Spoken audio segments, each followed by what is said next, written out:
Well, thank you both so much for taking the time today. I really appreciate it. Thank you. Thank you for having us. So, without spoilers, what can you tease about where we're at the beginning of season two? You want to do this one, Jeff? Oh, Yeah, I will say basically, I mean, it's in the trailer. So, you basically see that Alex has been freed from his stone state after first season, and now he's rejoining the family.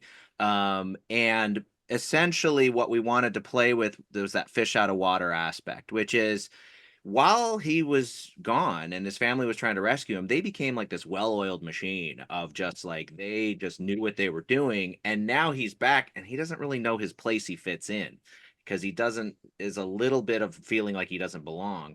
And so we wanted to play with that aspect of Alex's character, which then sets off a whole new mystery.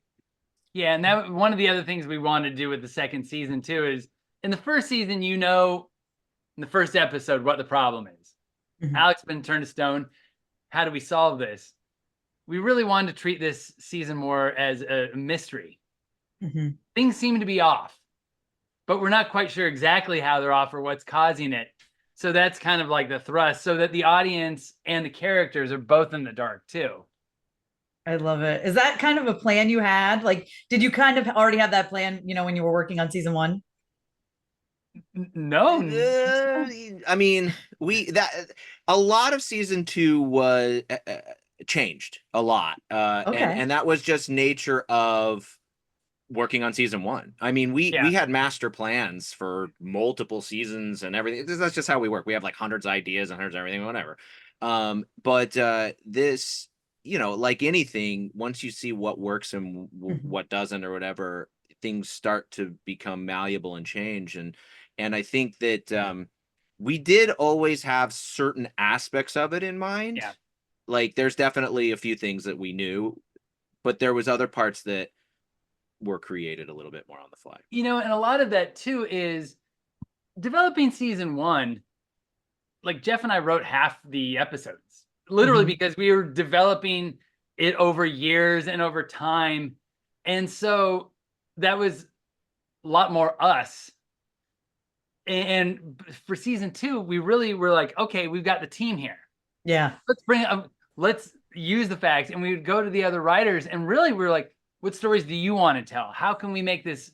What are personal stories? What are things you wanted to investigate? And how do we work it into this world? So, by the way, it's funny from a writer's perspective. It was also fun to be able to see other people's stories and go, I never would have thought of that. Yeah. Never in a million years. And I love that. Let's make it work. And so that's also why the season would take on pathways that you wouldn't think of. And it's kind of the reason that you have a crew, Mhm. you know? I was going to I ask if will it was say hard to step back, but I will say this also though, to add on to that is what was funny was we were very much in the thick of things, both writers room and full production of the season. So Coop and I always said, we really wanted the rest of the room to take a lot more power over a lot of the Mhm. episodes. And it was really fascinating because it became not only just the writers, but it became everybody in the crew. So after that first season, everybody got so involved and so passionate, so into it that artists were given ideas, animators were given ideas, storyboard artists would come up with stuff, directors would come up with stuff, and everybody it became less of just a job, and everyone Mhm. really became passionate. And so we took like input from everybody, and it was so fulfilling for that reason. Oh, I love that. So a real true collaborative effort. I love it. Yeah. And then, I mean, speaking of collaborative effort, this cast is just so incredible. Can you talk about like working with them and bringing them on and just what they all bring to the table? Okay, you know what? This is also a difference between season one and season two. In season one, everyone's finding the characters, because you have an idea in your mind. Oh, they're perfect cat, blah, blah, blah. In season two, you can start writing to the actor's strengths. Mhm. You can kind of, in the recording session, be more open to like trying different things. the storyboard artists and the animators like learn the quirk. So it's funny, the character is really done by multiple people, and there becomes like the hive mind, and they can all kind of create them together. I will add another aspect to this that I hadn't really thought about until right now, but I really do think it was important, which is most of the voice work in season one was done during COVID. And when you would record these voice sessions, everyone would turn off their cameras except for the voice director and the actor. And we would all be watching, and it would just be these black boxes with their names on them. And it's great. That's how you work, whatever. But in season two, we got to be in the booth, and we were right there behind the glass. And what was fascinating, especially somebody like, like Reese or James, who are very good, like off the cuff and kind of like riffing on things, we would be laughing at something in the room and they could see us laughing. So then they would feed off that laughter. Whereas during COVID, you don't see that or because it's all just the black boxes. But they would see that. We'd feed off that, then they'd feed off this. And it was just like this whole, so it became so much more. And I think the comfort level also because of that personal connection. So I mean, it just that aspect, honestly, the more I think about it, the more it was a huge change.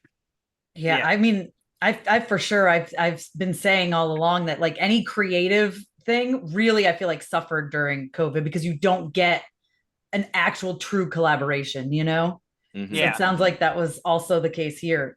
So how much do they improvise? That I mean, I'm sure Reese is. I feel like he just spews hilarious things. But how much improvisation is there? And do you ever feel like, no, I wrote this line and I love this line, and now you're changing it? Like, is it hard to let it go? I guess. We had the one rule, Coop. Yeah. You mean if we laughed, it was in. I mean, that if like, it made us laugh, it's in, no matter what. Well, and the funny thing is, obviously, with the things that were important to have word wise, like because it has a plot point. Yeah. You know what I mean? Where you're like, no, you can't say it's Egyptian, it's Babylonian. I mean, that will cause problems in the future. You know what I mean?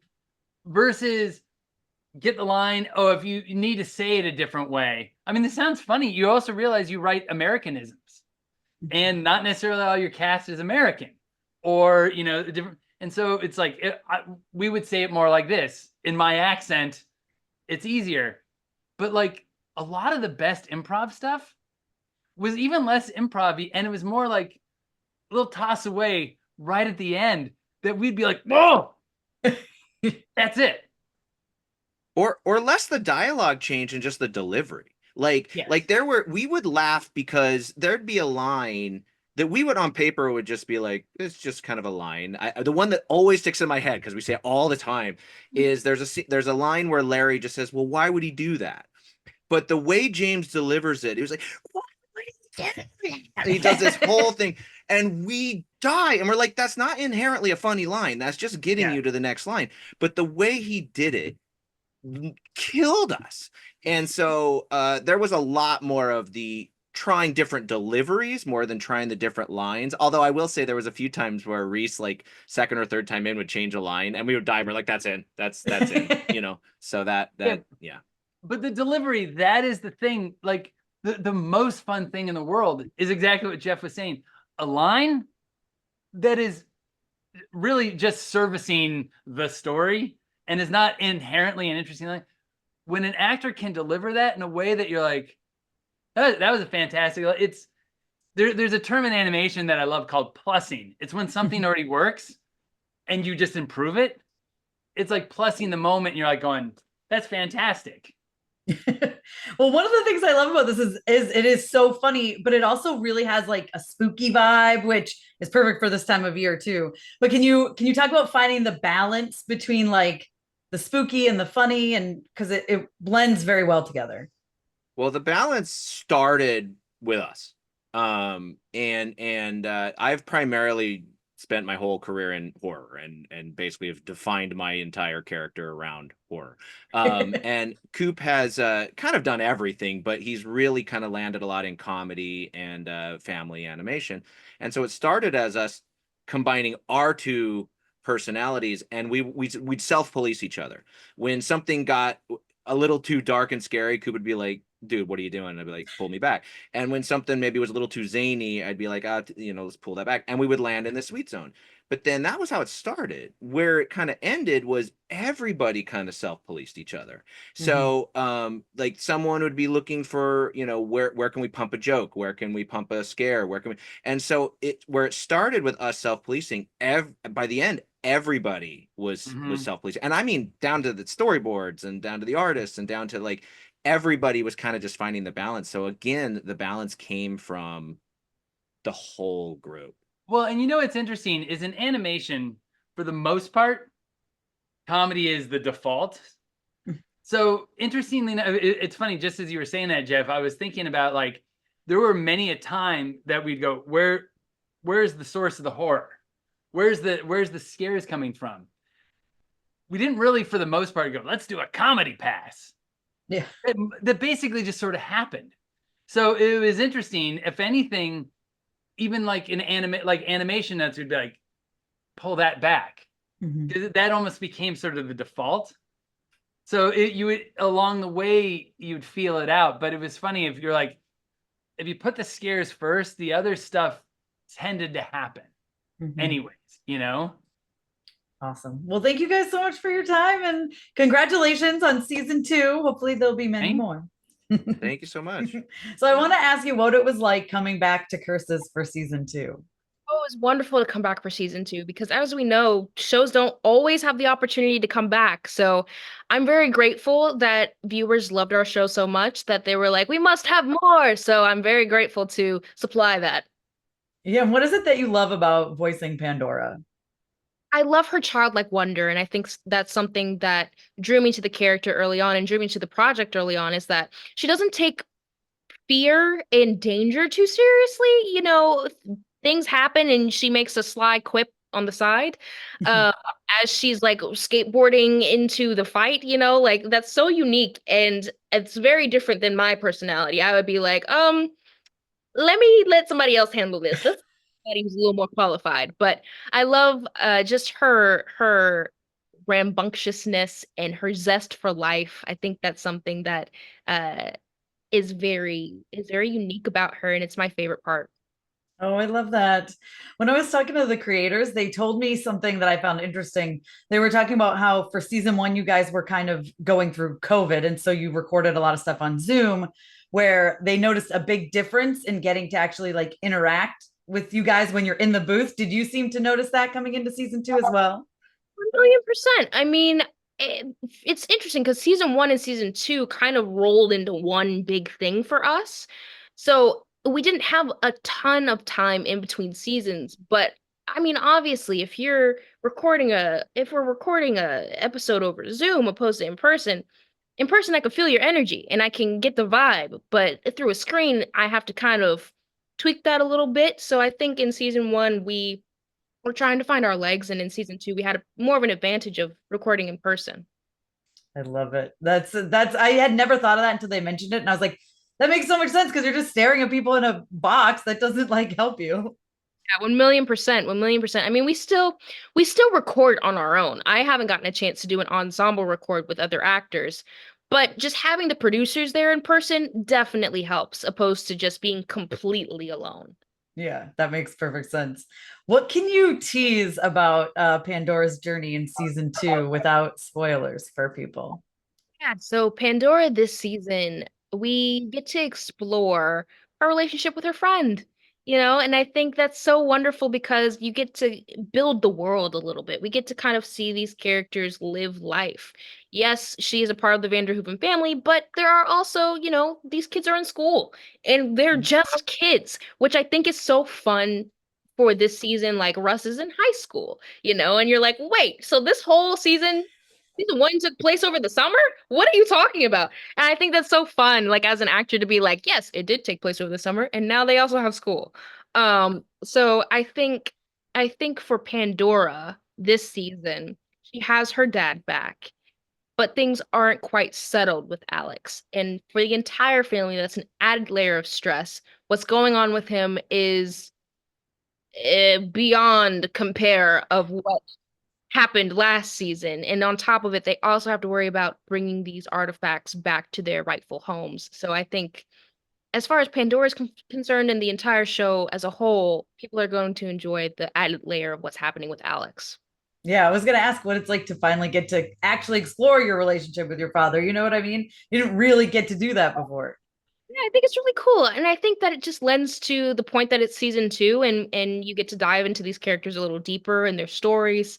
I think that's just, the natural progression and the natural growth of coming back for another season. You get to explore new characters. Absolutely. That's so fun. I'm really looking forward to it. My kids and I love the show. So, as we love Gremlins as well. So, you're part of a lot of, and that girl Lele, like, we see you a lot on our screen and hear you a lot on our screen. You have to tell them I said hi. I will. They'll be so excited. I want to ask you about that because you've done live action, you do animation. I'm sure they're both very different. Do you prefer one over the other? Or you like to explore both? I love them both for different reasons. I mean, voice acting really challenges me because you can't see me, right? So I have to kind of work twice as hard to make sure that I'm conveying certain emotions that are appropriate for the scene. So I think that people don't understand how difficult that is. You kind of have to work double time to make sure that you're performing, it doesn't sound like you're just speaking as we are here today.